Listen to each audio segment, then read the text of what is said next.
Os grandes momentos da Copa de 2026. Eu já tô com saudade, meu irmão. Por favor, 2030, chega logo. Canal Eurão. Vambora. O mundo 2026 acabou, mas além da Espanha campeã e de Messi fazendo o torneio da sua vida, a gente teve vários outros momentos excelentes, como o Mbappé se tornando o maior artilheiro da história das Copas, um goleiro desconhecido que virou grande personagem da competição e um herói extremamente improvável. Vem com a gente para relembrar tudo o que de mais importante aconteceu na Copa do Mundo de 2026. E a gente já começa com o show de abertura da Copa, e eu não tô falando do show da Shakira, da Anitta nem nada, e nem do jogo de estreia entre México e África do Sul, e sim do show do árbitro brasileiro Wilton Pereira Sampaio, que já tinha virado meme na Copa anterior e acabou sendo o centro das atenções mais uma vez, decidindo expulsar. Isso apita bem lá na Copa. Chega aqui no Brasil, é um desastre. E quem tem que se ferrar é nós. Mas tudo bem, lá ele manda bem, quase inclusive apitou a final, né? Expulsar 3 jogadores logo na partida de abertura. Acho que as 3 Foi expulsões zoado foram por falar um inglês mais mas... ou menos? Foi zoado, mas eu nem inglês sei falar. Por que eu vou zoar um cara desse? Tá certo, Wilton?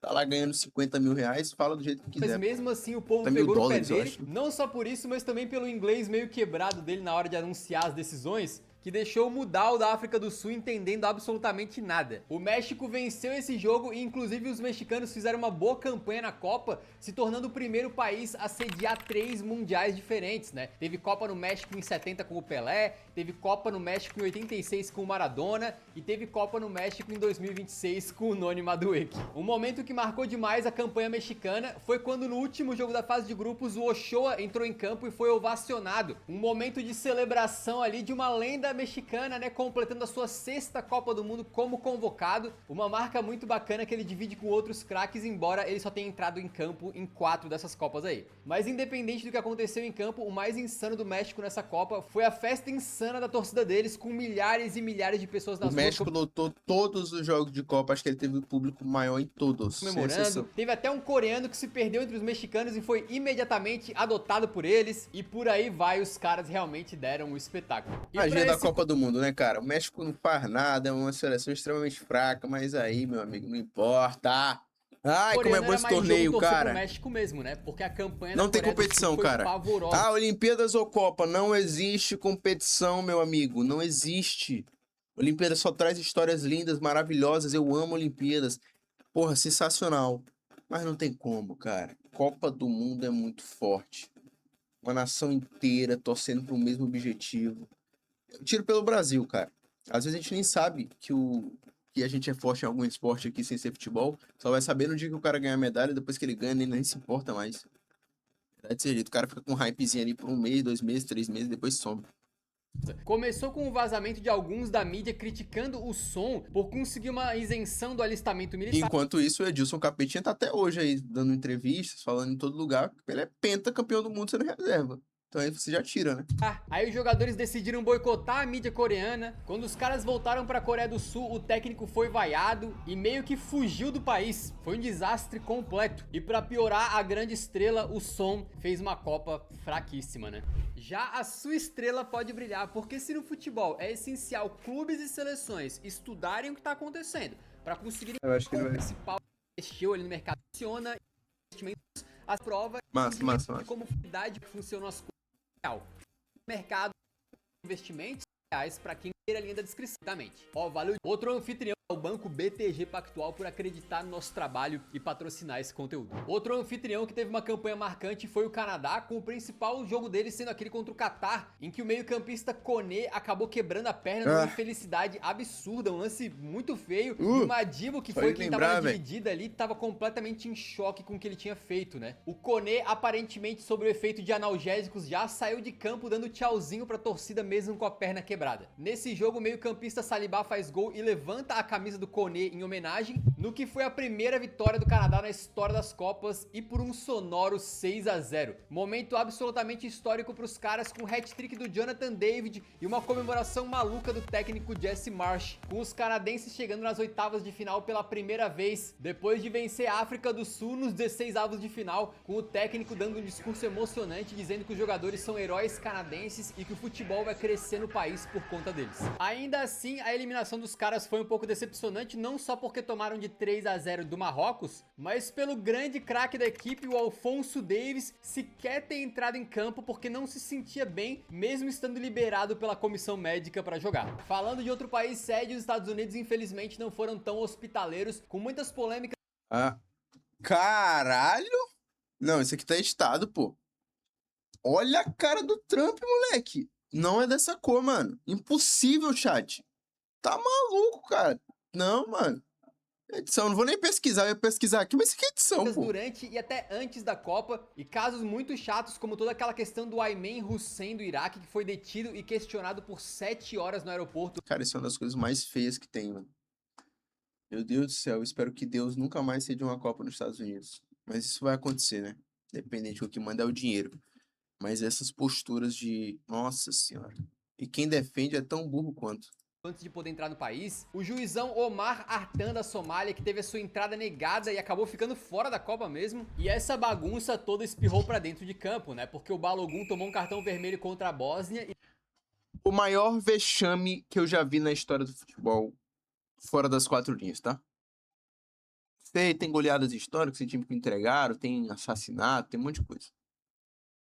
Mas o assassinato, por consequência... Eu lembrei do assassinato, tá? Porque eu tô falando daquele caso do cara que perdeu o pênalti na Copa de 94 e acabou sendo morto. Mas enfim, isso aqui é uma das maiores atitudes desportivas, anti-esportivas da história do esporte em geral.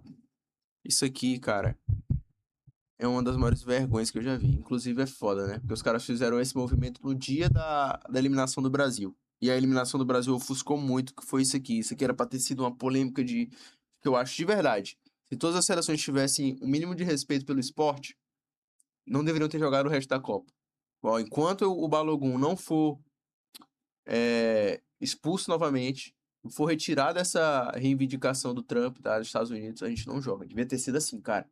Porque não tem condição, isso é muito injusto. Que deveria cumprir não fez sua diferença, suspensão mas é automática injusto. no jogo contra a Bélgica, mas o presidente dos Estados Unidos, Donald Trump, se gabou de ter ligado pro seu amigo Infantino para pedir que o cartão vermelho do Balogun fosse rescindido. Diz a FIFA que a decisão que eles tomaram seguiu o protocolo deles lá interno bem certinho, mas é impossível não achar que essa pressão aí do Trump funcionou, com a gente tendo depois um senador americano agradecendo o Trump por ter se livrado do cartão vermelho do Balogun. Um absurdo completo que deixou todo mundo contra a FIFA, uma zona, e o Balogun pôde jogar contra a Bélgica. Ou não, porque ele mal apareceu. Os belgas patrolaram os estadunidenses e eliminaram os anfitriões da Copa do Mundo. Depois da eliminação, o Balogun deixou entender que essa treta toda do Trump e do cartão vermelho dele foi mais prejudicial do que qualquer coisa para a seleção americana. Isso sem contar toda a treta com o Irã, país que inclusive tá em guerra com os Estados Unidos. A gente não sabia se eles iriam para a Copa ou não. Foram, mas com o fotógrafo do Irã barrado nos Estados Unidos, torcedores do Irã com ingressos revogados, membros da comissão técnica sem visto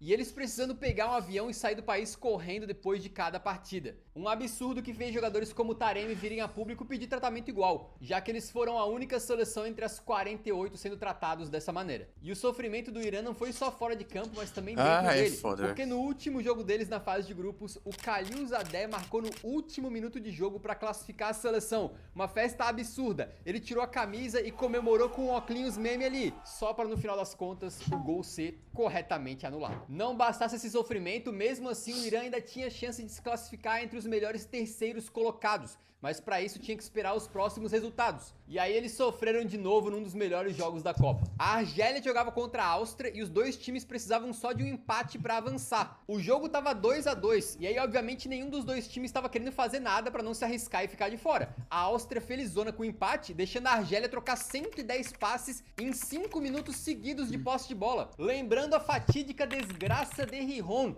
quando na Copa de 82 a Áustria e a Alemanha Ocidental ficaram só trocando passes também para garantir um resultado que classificava elas e eliminava a Argélia. Só que depois de a Argélia ter 5 minutos de posse de bola, a bola chegou no Mahrez e ele fez o gol do 3-2 que ia eliminando cara, a ele Áustria. saiu Era o karma comemorando para um caralho, mas aí a gente viu, né?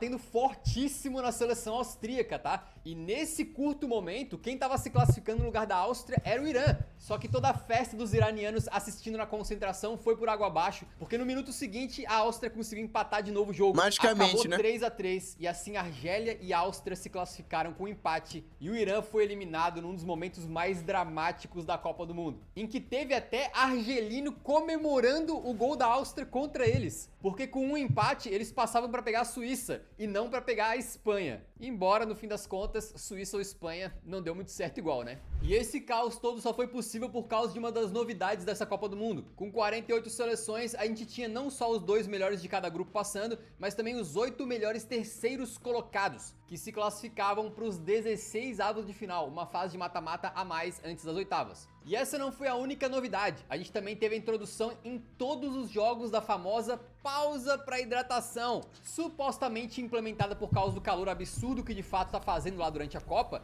mas que foi muito criticada por ser usada em todos os contextos, mesmo em jogo onde já teve alguma pausa por algum outro motivo, ou que a temperatura não estava tão extrema assim. Conforme a Copa foi progredindo, ficou muito claro que a pausa para hidratação, na verdade, é uma pausa para anúncios, para patrocinadores. De qualquer forma, essa pausa gerou uma mudança muito grande no futebol nessa Copa do Mundo, que ao invés de partidas com 2 tempos, a gente acabou vendo basicamente jogos com 4 quartos, com técnicos aproveitando essas pausas para hidratação para mexer no time e consertar as coisas. Outras regras envolveram a arbitragem e os nossos queridos amigos paraguaios resolveram ser cobaia das mudanças. No jogo contra os Estados Unidos, um lance inédito, com o juizão trocando um amarelo por falta que ele tinha dado pro Tim Rim dos Estados Unidos para um cartão amarelo por simulação pro Almiron do Paraguai, usando o pretexto do erro de identificação. E depois o mesmo Almiron foi punido no jogo contra a Turquia por tentar falar alguma coisa para um adversário com a mão na frente da boca, o que não pode mais e agora é punível com o cartão vermelho,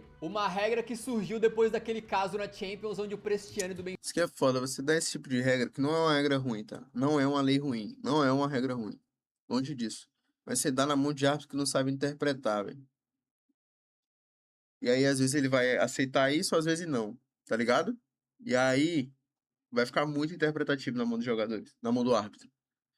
Benfica ofendeu o Vinícius Júnior. E mesmo assim, ter um a mais em campo contra o Paraguai não foi suficiente pra Turquia, Que passou perdeu mó esse jogo, vexame a geração. Eu lembro do vídeo do Eurão, tá? Geração turca, não sei o quê. perdido a estreia contra a Austrália e assim acabaram sendo uma das primeiras seleções eliminadas. Foram 62 finalizações turcas e 75% de posse de bola em média nesses 2 primeiros jogos, sem conseguir um mísero golzinho. Uma geração turca super interessante, com craquinhos como o Arda Güler do Real Madrid e o Kenan Yıldız da Juventus, que caiu precocemente. Claramente uma zica tremenda aqui do Eurão, né, que elogiou os caras antes da hora e deu ruim. Curiosamente, a Turquia não foi a única decepção da Copa que acabou caindo pro Paraguai. Isso porque a Alemanha fez a sua estreia metendo 7-1 pra cima de Curaçao. Aquele jogo fez todo mundo retomar o medo dos alemães, deu flashback de outro caso que a gente não quer lembrar muito, né? Mas ficou por aí. Eles foram jogando cada vez pior, sofreram pra ganhar da Costa do Marfim, perderam do Equador no fechamento da fase de grupos, e no jogo dos 16 avos contra o Paraguai fizeram muito pouco e foram eliminados nos pênaltis. Histórico pros paraguaios, mas mais um vexame da Alemanha, que desde a conquista da Copa em 2014 acumulam 3 eliminações seguidas sem sequer chegar nas oitavas da Copa. São 3 Copas sem a Alemanha nas oitavas e sem a Itália sequer participando. É uma doideira completa, mas talvez a gente já tinha visto um sinal de que as coisas estavam erradas quando o Goretzka sem querer entrou no ônibus do Equador por engano.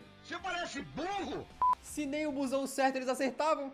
E falando em recordes negativos, a gente tem que mencionar a Copa tenebrosa da Tunísia, que estreou tomando de 5-1 da Suécia e assim demitiu seu técnico depois de apenas um jogo. E aí eles contrataram de última hora o lendário Hervé Renard, que chegou pra apagar o incêndio, mas não adiantou. O Jamie Lannister do futebol tomou 4-0 do Japão e a Tunísia foi eliminada com essas 2 goleadas. Boa referência, cara. E falando de eliminações, a mais bizarra de todas foi sem dúvida o caos que aconteceu lá na seleção uruguaia. Começando com o fato do Muslera, um goleiro que sempre foi questionado por algumas falhas com a seleção do Uruguai, tá aposentado da seleção, não ser convocado desde 2022, só que aí nas vésperas da Copa, né, mano? milagrosamente, o Bielsa Bielsa Ele não é louco à toa, né? desaposentou ele e trouxe o cara pra Copa. E não só isso, colocou o Muslera como titular. Com 40 anos de idade, ele falhou contra a Arábia Saudita, depois falhou contra Cabo Verde e aí falhou monumentalmente contra a Espanha num jogo decisivo pro Uruguai,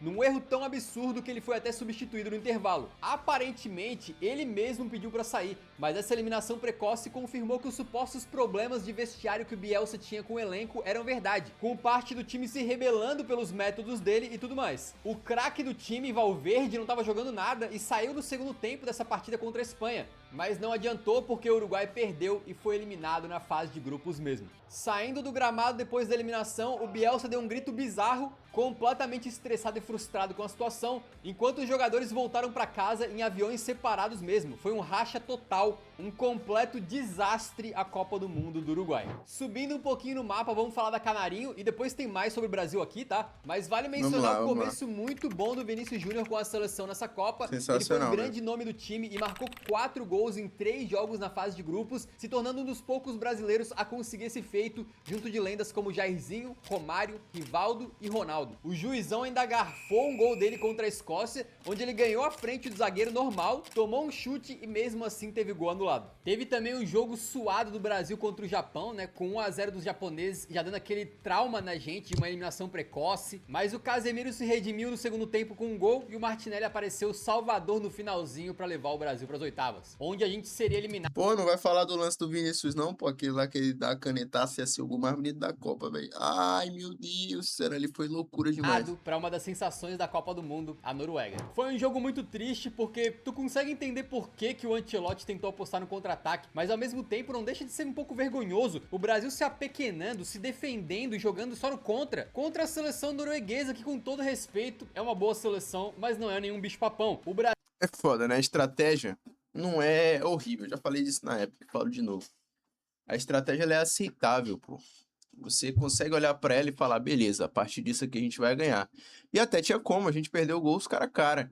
O complicado mesmo é você engolir seco isso, tá ligado? Falar, tá bom, o Brasil vai jogar desse jeito. É difícil, mano. É que nem eu, como torcedor do Flamengo, às vezes eu olho e falo, cara, eu prefiro que o Flamengo perca com um técnico que tá tentando fazer a gente dar show do que ganhar com um técnico que tá sendo horrível de ver jogar. Às vezes eu penso assim. O Brasil teve chances, mas não conseguiu meter gol, né? Com o Endrick perdendo aquela na cara, com o Bruno Guimarães perdendo um pênalti num dos lances mais comentados da Copa. Afinal, por que ele bateu e não o Vini? A comissão técnica disse que o aproveitamento do Bruno era melhor, mas será que ele tinha experiência em alto nível, né? Com pressão bombando na cabeça. Pra bater um penal assim, é complicado. O fato é que... Sempre vou defender o Vinícius nesse lance, porque eu acho que o Bruno Guimarães vindo de uma Copa excelente, jogador principal de um grande clube da Premier League, o jogo tava 0 a 0 com 12 minutos, assim, gente, qual é a pressão que esse cara tem pra bater um pênalti contra a Noruega, bicho? Ele tava no joguinho do videogame, ele tava com a setinha pra cima. Ele errou, pô. E aí, jogar a culpa pro Vini nessa, eu acho meio nada a ver.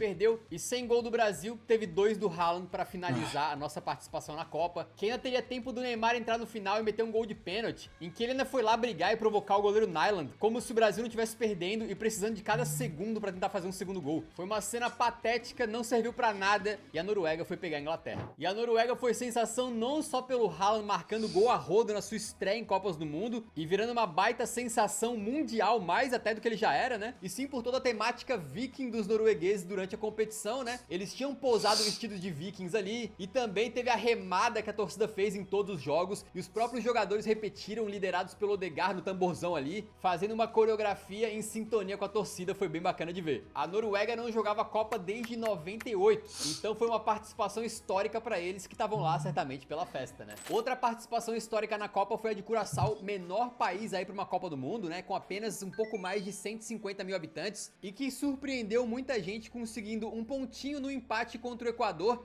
fazendo o Dick Advocaat, que bateu o recorde de técnico mais velho de uma Copa do Mundo, chorar de emoção. Nesse jogo, inclusive, o goleirão Eloy Room fechou completamente a meta com 15 defesas, empatando o recorde de Tim Howard na história das Copas. Exatamente, alguns de vocês podem ter visto só que o Room chegou perto do recorde do Howard, mas o Eurão aqui acabou fazendo toda uma investigação, entrando em contato com a FIFA e tudo, e descobrimos que ele empatou sim o recorde. E quando a gente postou sobre isso, acabamos ganhando o reconhecimento do próprio Eloy Room. Foi logo antes do jogo de Curaçao contra a Costa do Marfim. Então o cara tava se preparando para um jogo decisivo. Talvez tava com o celular ali no vestiário e achou um tempinho para repostar um post do Eurão. Um momento certamente muito marcante na nossa trajetória aqui. E falando de campanha histórica e goleiro carismático, não tem como não mencionar Cabo Verde e o goleirão Vozinha. Ele criou uma fama absurda, mas não foi nem Vozinho taradão de Cabo Verde. primeiro, né? Porque antes mesmo da Copa começar, um influenciador argentino resolveu pegar o jogador menos seguido da Copa no Instagram, o lateral Tim Payne da Nova Zelândia, e fez o cara ganhar milhões de seguidores do dia pra noite. Infelizmente, durante a Copa, ele meio que não mostrou nada, né? Ao contrário do Vozinha, que fechou o gol contra a Espanha e transformou um jogo onde muitos esperavam uma goleada num 0 a 0, indo de um veterano desconhecido a um dos jogadores mais famosos da Copa. Terminou com quase 30 milhões de seguidores no Instagram, virou o goleiro mais seguido dessa rede aí, doideira, né? Um jogo defensivo tão bom dos Tubarões que o artilheiro Oyarzabal da Espanha passou os primeiros 30 minutos do jogo sem sequer tocar na bola, um recorde negativo histórico em Copas do Mundo.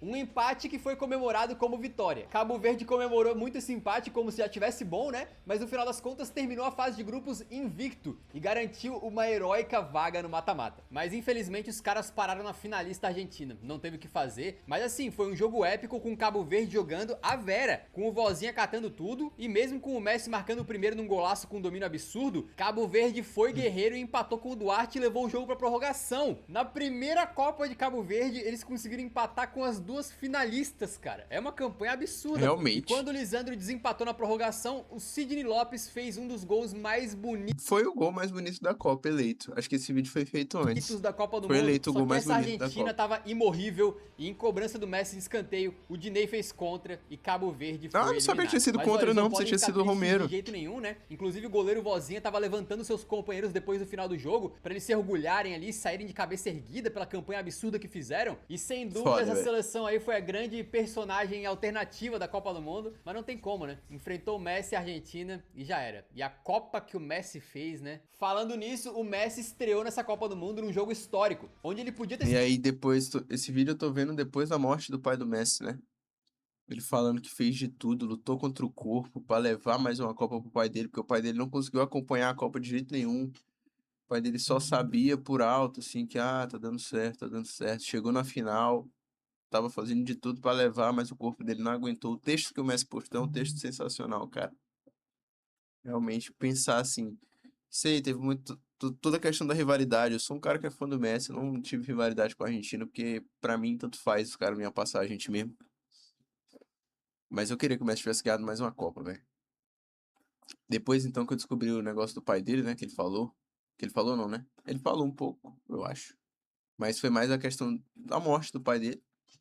E pensei assim, velho, ele merecia mais uma, cara. sido expulso por uma entrada forte, mas não foi. Ficou em campo e acabou fazendo 3 gols pra chegar no recorde de maior artilheiro da história Era das pra ter sido Copas, expulso. junto do Klose. Aí, claro, no jogo seguinte ele fez mais 2 gols pra superar o Klose e se isolar como maior artilheiro da história das Copas. E no terceiro da fase de grupos fez mais um de falta, se tornando o primeiro jogador a marcar em 7 jogos seguidos de Copa, somando as participações em 2022 e 2026. O recorde do Klose foi estraçalhado pelo Messi e depois também pelo maluco do Mbappé, que desandou a meter gol na Copa do Mundo, tava doidinho por esse recorde e deixou o Klose comendo poeira também. Por falar em craque brilhando, o CR7 viu essa festa toda e não quis ficar pra trás. E aí fez 2 gols no segundo jogo de Portugal e se tornou o primeiro jogador a marcar em 6 Copas do Mundo diferentes, gritando "eu voltei" pra câmera no final. Além disso, tanto ele quanto o Messi se tornaram os únicos 2 jogadores na história a jogarem, entrando em campo mesmo, né, em 6 Copas do Mundo diferentes. Mas infelizmente pra ele o recorde não adiantou muita coisa, já que um Portugal pouco inspirado sofreu pra ganhar da Croácia, só conseguindo no finalzinho com o Gonçalo Sobrou, né, pro Cristiano Ronaldo ser o jogador mais velho a ser velho.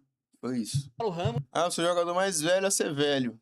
Muito massa. o homem do gol nos acréscimos quando o Cristiano nem estava em campo mais. E teve ainda um gol de empate milagroso dos croatas nos acréscimos, mas com um impedimento marcado por conta de um toque detectado no chip da bola, o gol foi anulado. E esse jogo então foi o adeus de Luka Modric das Copas do Mundo, certamente um personagem histórico das Copas, pelo que ele fez aí principalmente em 2018 e em 2022. Aí contra a Espanha, outra decepção, Portugal não jogou nada bem e foi eliminado com um gol salvador do Merino de novo nos acréscimos. Bruno Fernandes acabou jogando muito menos do que se imaginava, o Vitinha não foi o Vitinha do PSG e por aí vai. Ficam as críticas pro Roberto Martinez, que mais uma vez pegou uma geração de ouro, cheio de Nossa, mas podia muito mais. Mas podia muito mais esse Portugal. tá bom que nem era da Bélgica, né? E não conseguiu fazer jogar tão bem. Logo depois da eliminação ele foi demitido e o Mister tá vindo aí. E falando na Bélgica, ela que começou a Copa como uma das candidatas a ser grande decepção, protagonizou do nada uma das viradas mais insanas dessa edição. A Bélgica ia perdendo de Senegal por 2-0 e o clima tava horrível, com o Tielemans e o Trossard batendo boca dentro de campo e tudo. Até que aos 86 minutos veio um gol salvador do Lukaku e poucos minutos depois o Eu Trossard... sei que muita gente lidou como uma grande virada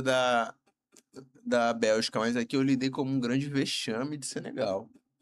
Senegal é uma seleção, ao meu ponto de vista, naquele momento mais forte e melhor do que a Bélgica. E levou a virada. achou o Tielemans, que deixou tudo igual, resgatando os caras do fundo do poço. Na prorrogação, pênalti de Senegal e o Tielemans fez mais um, completando com o 3-2, uma das grandes viradas que a Copa já viu. E proporcionando à Bélgica uma despedida muito digna da Copa, porque eles fizeram essa virada, bateram os Estados Unidos com tranquilidade nas oitavas e nas quartas Merecidos. caiu pra Espanha fazendo jogo duro também. E de forma muito amarga, né? Porque o Courtois tava catando tudo no jogo e mantendo a Bélgica viva, até que ele sentiu uma lesão, saiu de campo e entrou o goleiro reserva Lamens. Pra quê, né? O Pau Cubarsí resolveu testar o goleirão de fora da área, ele bateu Deu roupa rebote. e o Merino no finalzinho fez o gol pra eliminar a Bélgica, que vai pra sempre levar aquela pergunta assim, né? E se o Courtois não tivesse se machucado? Se a Bélgica podia ter protagonizou ido uma pros das maiores pênaltis, né? viradas da Copa, a Inglaterra também, mas do outro lado da moeda. Isso porque os ingleses acabaram Ave ganhando Maria. corpo durante a Copa, né? Primeiro estreando bem contra a Croácia, mostrando um bom futebol, e com as estrelas de Jude Bellingham e Harry Kane se revezando ali pra ver quem brilhava mais. O Kane tava tão badalado em certo momento que até o técnico do Japão parou pra tirar foto com ele na rua como se fosse um torcedor todo bobo ali, sabe?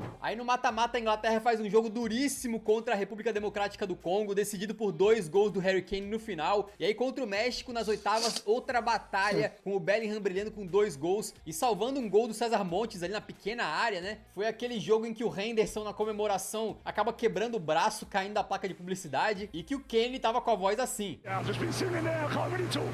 Aí a Inglaterra pegou a Noruega, que tinha eliminado o Brasil, e dessa vez não deu pro Haaland, com o belly gol de novo iluminado, contando com uma falha do Nyland no segundo gol. O mesmo goleiro que contra o Brasil virou o Neuer no auge, contra a Inglaterra, deu essa Virou entregada aí. gatinho, velho. A Inglaterra chegou pra enfrentar a Argentina nas semis confiante. A gente perderia pra Inglaterra? Eu acho que não, tá? Eu acho que a gente venceria a Inglaterra. Acho que o Brasil tinha totais condições de passar da Inglaterra. Mas Aquela arrogância inglesa, o sino entra em campo, né? né? Com o ex-jogador Joe Cole dizendo que os ingleses iam botar o Messi pra dormir, que iam acabar com ele e que ele conseguia sentir nos seus ossos que a Inglaterra iria pra Essa final. camisa é Pois linda, bem, né? o que a gente viu foi mais uma exibição covarde sendo punida na Copa, com o time do Thomas Tuchel fazendo Abrindo 1-0 o com o placar. Anthony Gordon e depois retrancando completamente, cada vez colocando mais defensores dentro de campo, recuando e deixando os O argentinos Tuchel fez de sacanagem, pô. Tuchel é alemão. jogar com o Fez Messi agora sacanagem. livre, tendo espaço na frente da área pra criar chances, como na jogadinha de escanteio ensaiada em que ele passou pro Enzo Fernandes empatar com um golaço e comemorar provocando a torcida. Depois, já nos acréscimos, o Messi faz uma jogada de ponta e cruza de direita na cabeça do Lautaro Martinez, que mesmo com a Inglaterra tendo nada menos do que 6 defensores em campo, El E o Toro Stones apareceu marcando ele. completamente livre dentro da área pra virar mais um jogo pra Argentina e garantir os caras na segunda final consecutiva. Não foi dessa vez que a É Inglaterra foda, né? Aqui eu achava que a Argentina ia ser campeã depois dessa virada. Mas aí, no outro dia, Não, a gente teve um dia anterior, né? Quebrou o como, jejum a de Espanha era muito 60 melhor. anos sem ganhar nada. E é mais uma baita geração arruinada por um treinador que na hora H não quis jogar bola e teve medo. E o Bellingham, que foi de protagonista pra sumido nesse jogo contra a Argentina, ainda deu um tapão do nada no reserva da Argentina, o Barco, depois que o jogo acabou. Mas a Inglaterra se redimiu com um jogaço absurdo na disputa de terceiro lugar contra a França. Eles chegaram a abrir 4-0 no primeiro tempo. Parecia que ia ser uma goleada histórica, mas no segundo a França reagiu, né? Chegaram a quase fazer o 4-4, mas deu tempo ainda do Saka fazer o seu hat-trick, o Bellingham entrar e marcar um golaço absurdo no final para fechar um 6-4, que sem dúvida pode não ter sido o jogo mais bem jogado da Copa do Mundo, especialmente no lado defensivo, né? Mas com certeza foi o jogo mais insano de entretenimento puro dessa Copa. E esse jogo serviu muito pros recordes, né? Com o Olício Foda, velho. O Messi era pra ter terminado como o maior artilheiro da Copa e tem essa pelada aqui. da França, chegando a 7 assistências nessa Copa do Mundo e se tornando o jogador que deu mais passes pra gol em uma única edição de Copa. Olha essa porra. Tu olha assim e fala, caralho, o Ulisses deve ter jogado muito nessa Copa de 2026. Ele fez uma Copa boa, mediana pra boa, inclusive, tá? Certos momentos faltou o Ulisses, na verdade, né? Ganhando o 6 do Pelé em 1970. Mas Isso passou pra não Pelé falar do por causa Mbappé, desse que jogo, meteu maldito. 2 gols nesse jogo, chegou a 10 na Copa do Mundo e se tornou artilheiro dessa Também Copa. nada a Mas ver. não só isso, ele conseguiu passar o Messi e também se transformar no maior artilheiro da história das Copas do Mundo, com 22 gols em 22 jogos, uma marca absurda e que, cara, vamos combinar, o Mbappé tem pelo menos mais 2 Copas pela frente, talvez 3, então é bem possível que ele vai ampliar ainda mais e mais esse recorde no futuro. E pra alguém conseguir ultrapassar ele daqui a algumas décadas, vai ter que remar muito. E falando em recordes, que campanha histórica fez a Argentina de Lionel Messi? As recuperações incríveis deles contra Cabo Verde e contra a Inglaterra não foram as únicas. Isso porque nas oitavas contra o Egito a gente teve um dos jogos mais polêmicos dessa Copa, que gerou uma enxurrada de brasileiros e torcedores mundo afora, irritados com a Fala arbitragem, então né? Aí, das com arbitragens razão agora, ou né? não, dá pra discutir, mas o fato é que o jogo começou com o Egito abrindo o placar, depois o Messi perdendo mais um pênalti, o time do Salah ampliando 2-0 já no segundo tempo, Gol do só que aí Zico. o gol foi anulado por uma falta no início da jogada. Ainda Foi assim, falta, o Egito tá? de novo faz 2-0 e quando tudo parecia perdido e que a Argentina teria uma eliminação ali chocante, Aí o Egito espírito pipoca, guerreiro mano. desses caras falou mais alto. Primeiro o Cuti Romero diminuiu, depois o Messi na pura insistência deixou tudo igual. E nos acréscimos o Enzo fez de cabeça pra mais uma virada espetacular Ai, e um pipocou, momento mano. absolutamente memorável que assim, entra pra história das Copas, né, tranquilamente. Alguns jogadores do Egito e principalmente o técnico dos caras saiu tão indignado que ele afirmou sem papas na língua que o jogo foi roubado. E aí nas quartas contra a Suíça, a Argentina enfrentaria mais um momento de emoção e polêmica do mesmo jeito. Os hermanos abriram o placar no comecinho, mas a Suíça vai muito melhor na partida e empata no segundo tempo com o Ndoye, num momento bom dentro do jogo. Com a Argentina cansada, o Embolo dá uma das maiores vaciladas da Copa Ai, e muito simula burro, uma muito falta burro, no meio cara, campo, muito sem burro. contato, do mais absolutamente nada, um piscinaço completo. O VAR chamou por causa daquele protocolo do erro de identificação, já que o juiz tinha dado amarelo pro Paredes por essa suposta falta no Embolo, né? Corrigiu o lance, deu o segundo amarelo pro suíço, que saiu de campo botando a mão na frente da cara, completamente envergonhado pelo que Ai, tinha muito feito, burro. e os europeus ficaram com um a menos. E aí, não teve jeito. A Suíça se segurou como pôde até a prorrogação, mas o Mas Julian aí- Álvares resolveu tirar da cartola um golaço absurdo, metendo lá onde nenhum goleiro pegaria. O Lautaro completou no finalzinho e a Argentina passou de modo épico mais uma vez, aí venceu a Inglaterra e chegou na grande final da Copa de novo. 2 vezes seguidas em final de Copa para Lionel Messi, aos 39 anos de idade, fazendo uma Copa do Mundo que individualmente é, com segurança, uma das melhores da história É desse verdade. torneio. E do outro lado dessa final, o craque da Espanha, aquele garotinho que o Messi deu banho quando era um bebê e que representa exatamente o contrário, a nova geração, Yamal com apenas 19 anos. A Espanha chegou como uma das favoritaças para essa Copa depois de vencer a Eurocopa e chegar na final da Nations League, só que o começo empatando em 0-0 com Cabo Verde não deu as melhores impressões. Porém, depois venceram a Arábia Saudita com o brilho do Yamal, venceram o Uruguai naquele jogo terrível marcado pelo Muslera falhando e foi garantindo a sua vaga na final com jogos até tranquilos. Naquele esquema de controlar o jogo, fez 3-0 na Áustria, aí bem verdade precisou marcar nos acréscimos contra Portugal com o Merino, mas não tinha sofrido, e contra a Bélgica tomou um susto também, mas o tempo todo foi o melhor time e o Merino de novo foi decisivo para eles enfrentarem a França nas semis. E que decepção essa semifinal, hein? Porque a França tinha feito um torneio maravilhoso, o quarteto de ataque deles botava medo em todo mundo e variava quem brilhava. Decepção pra quem, hein? Pra mim foi uma aula de futebol, porque assim, abismava. Cara, isso aqui é um domínio descomunal de uma seleção pela outra. Isso aqui é o suprassumo do que é jogar futebol. Assim, como jogar uma partida de alto nível. Talvez não seja a forma mais bonita, não tô falando isso. Mas como dominar um adversário e jogaram a Copa da forma mais bonita possível, da melhor forma, né? Mais na Copa, né? Com o Mbappé, inclusive, fazendo uma campanha lendária também. Mas no momento que mais precisava, eles jogaram mal. Foram completamente dominados pela Espanha. Enquanto Mbappé, Dembélé e Olise sumiram. E com o 2-0, os espanhóis chegaram na final da Copa do Mundo, tomando um gol só na Copa inteira. O Unai Simon chegou a bater recorde de goleiro com mais tempo sem tomar gol em Copas do Mundo. Era então o time do controle enfrentando o time do caos, da imprevisibilidade. Era o time do técnico Scaloni, que quando estava fazendo as suas certificações, recebeu mentoria do técnico do outro lado, o Luis de la Fuente. O time do Messi, de 39 anos, contra o time do bebezinho que ele deu banho, Yamal, de 19. Tinham todos os ingredientes para ser uma final absurda. Pelo menos no papel, né? Porque o que a gente viu na prática foi um jogo em que uma hora a Espanha atacava e na outra a Argentina defendia. Um jogo completamente defensivo da Argentina que se segurou como pôde frente a uma Espanha que jogava do seu jeito. Controlando a posse de bola, na paciência, sabendo que uma hora o gol ia sair. Mas não saía, mesmo com o domínio completo da partida. Inclusive, a Argentina não teve nenhuma finalização certa no jogo inteiro. E o primeiro chute a gol, mesmo bloqueado, foi lá já para 110 minutos. Eles jogando no sacrifício, na dedicação, mas realmente sem conseguir botar a bola no chão, né? E o Messi acabou sendo praticamente anulado o jogo inteiro. O Enzo Fernandes conseguiu ser expulso e depois de um gol anulado polêmico do Nico Williams, em que o juiz viu uma falta do Merino meio que de costas pisando no pé do Otamendi, finalmente o substituto Ferran Torres. O Tubarão, um jogador que fazia uma Copa muito contestável e vinha perdendo gols. Um cara que poucos apostavam que poderia ser o verdadeiro herói dessa competição, mas ele entrou. Não falou, mas teve aquele lance, porra, emblemático, né? Dele pedindo a Deus porque o gol dele tivesse entrado. Acho que foi contra a Arábia Saudita, né? E aí no final ele faz o gol da Copa, isso é muito foda. E no momento que mais importava, mandou um canhotaço como se fosse canhoto para fazer um belíssimo gol e selar a segunda Copa do Mundo espanhola. De uma Espanha que só tomou um gol nessa Copa inteira, de um time que tá há mais de 2 anos sem perder uma partida e que na base de um futebol bonito, de toque de bola, na pura essência do tic-tac, ganhou seu segundo título de Copa do Mundo, deixando claro: no século XXI, o país do futebol é a Espanha. É tanta coisa legal que certamente alguns momentos ficaram de fora, né? Como o Mazraoui levantando 2, o funcionário do estádio ficando preso na bandeira, ou o atacante do Uruguai que abandonou o seu amigo com cãibra para tentar fazer um gol. Mas fiquem tranquilos que vai ter mais conteúdo sobre essa Copa, vai vir um vídeo aí especial sobre essa conquista da Espanha, beleza? Então podem aguardar e me cobrar depois. Enquanto isso, eu pergunto pra vocês se teve algum momento dessa Copa do Mundo que pra vocês entra na lista de maiores momentos da história de todas as Copas. Teve o gol, o maior gol não feito na história das Copas.